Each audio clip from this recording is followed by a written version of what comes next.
حضرت عمر بن خطاب رضی اللہ تعالیٰ عنہ واقعہ فیل کے 13 سال بعد پیدا ہوئے،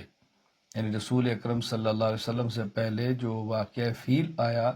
جس میں ہاتھی والے کا ذکر ہے، قرآن کریم میں اس کا ذکر ہے کہ ابرہہ کو کس طرح برباد کیا گیا تھا، وہ مفصل واقعہ ہے۔ واقعہ فیل سے 13 سال قبل آپ پیدا ہوئے۔ چنانچہ امام ابو عمر یوسف بن عبداللہ بن محمد بن عبد البر بن عاصم القرطبی رحمہ اللہ وفات 463 ہجری الاستیعاب فی معرفت الاصحاب میں لکھتے ہیں، ولد عمر رضی اللہ عنہ بعد الفیل بثلاث عشرۃ سنہ۔ حضرت عمر فاروق رضی اللہ تعالیٰ عنہ کا نام و نسب: عمر بن خطاب بن نفیل بن عبد العزیٰ بن رباح بن عبداللہ بن قرط بن رزاح بن عدی بن کعب بن لؤی بن غالب۔ حضرت عمر فاروق رضی اللہ تعالیٰ عنہ کا یہ سلسلہ نسب رسول اکرم صلی اللہ علیہ وسلم کے آباء و اجداد میں سے